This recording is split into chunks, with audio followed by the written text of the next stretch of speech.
Okay, so now I take over. And you know what luck is. I looked over the number of contestants that are available, and there was not any that really thrilled me.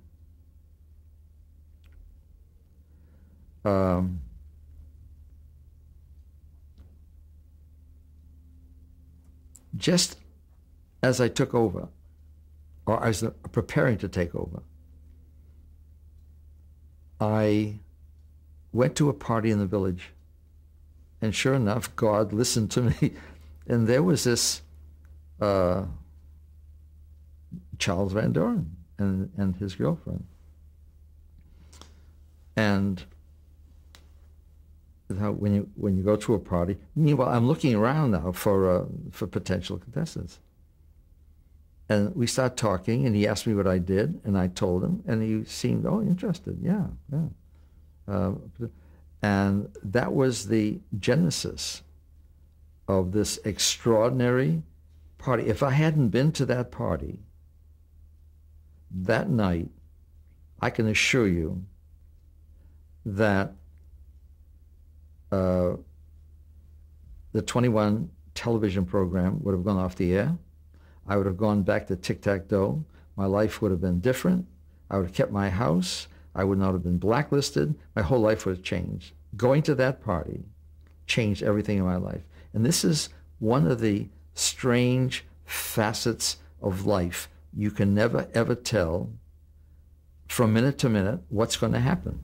Yeah. I spoke to him that night because we had a long conversation at the party, and he was intrigued by my job, my new job, and I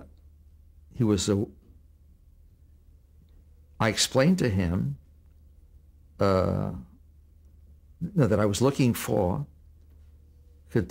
Before I did that, I tried to find out a little bit about him, and I asked him about his job, teaching at Columbia, how much he made, $3,000 a year, what he liked to do. He said, I love traveling and reading. And I tried to get from him, his background. And it turns out he was reading 3 books a day, writing, loved history, literature, science, travel, even knew something about sports, and had a remarkable memory. It was very charming and easygoing. And I said, how would you like to appear as a contestant on a television show, on my show? No, you could use a couple $1,000, couldn't you? And he started laughing. He thought, it was a joke. He said, I'm not a contestant. He said, no. He said, I don't think that's my bag. And he was also the son of a very famous literary family too. Yeah, So, but I guess I intrigued him a little bit. I said, you love to travel, and you can't do very much traveling on $3,000 a year. So I said, why don't you and I have lunch tomorrow? And that was the beginning of it. So if I didn't say anything about lunch, if he just turned me down and I walked away, that would be it. That stupidly, I had to ask him to have lunch.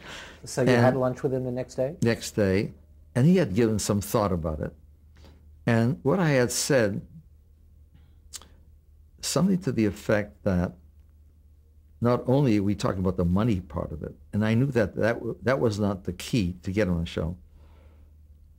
I said, television is an up-and-coming medium, very powerful, and you could teach people a lot about teaching on television. If you're on the show and you talked about the teaching profession, here you are a lecturer, lecturer at Columbia, and television has this ability of creating, quote, I just say, celebrities out of people who appeared in the show. He said, me a celebrity? I said, yeah, well, you never know. Why don't you just try it? Just, come on and win a couple $1,000, then you can get off if you want. At that time, I had this intuition that he was so different from Stempel that he would have made a very good. I said, how about after lunch, you have time to come in and take a test? And he was reluctant. I said, come on, let's walk back. It was right near the office. We walk back. He takes the test. He completes it in about 2 hours. The average person takes three and a half to 4 hours. He has the highest marks of anyone who has taken the test. Anyone. Higher than Stempel? Higher than Stempel. Mm-hmm. The guy is brilliant. He did a book about 10 years ago that was the history of the world. Did you ever read that? Ugh, I mean, this guy is unbelievable. And I have to, of all the people in the world, there's 6 billion people, I have to find this one guy. So he takes the test, and he gets this high mark. I had to correct it right away because I wanted to see, because I didn't have too much time. And I get the score, and I talk to him. I take him aside in my office, and I'll never forget the hesitation on his part. One part of him wanted to take on this thing as a joke, as a sense of humor. And the other part of him said, well, a Van Doren can't go into something like that. I think I appealed to his sense of adventure and to his sense of, and also he wanted to travel that summer with his girlfriend. And I said, you can make some money. I didn't tell him exactly what's going to happen, but I said, come on the show, and don't worry about it. I won't make you look like a fool. When the time came for the show, and I gave him a general idea. I wanted to use literature, history, etc., which our show was mostly on that area. His knowledge was way, way beyond anything on that first show that we had. Way beyond anything, he was really perfect. From what I saw of his test and the results, it didn't surprise me, but I was very happy to know that he could be questioned by any reporter, by anyone, and there's no way of anyone accusing him of not knowing this subject matter. Did you give him the answers to any questions on that show? I didn't. No, I asked him. I said, "This is the area, and do you know this area?" So you said, this is literature. Do you know literature? That's right. Did you get any more specific than that? No, I gave him at that the first one. The first one, I gave him the areas that we're going to go into in the first time, and because I didn't want to frighten him off. And again, that's the way I treated him throughout the whole thing, because I would not, I told him, I made him aware. I said, I know which areas that you're weak in, and I could ask you questions on those areas, and I could take you out. And you said that to him? Yeah, I said that to him. And what did he say to that? He says, okay. He understood. And I explained to him how this type of show operates, how all quiz shows.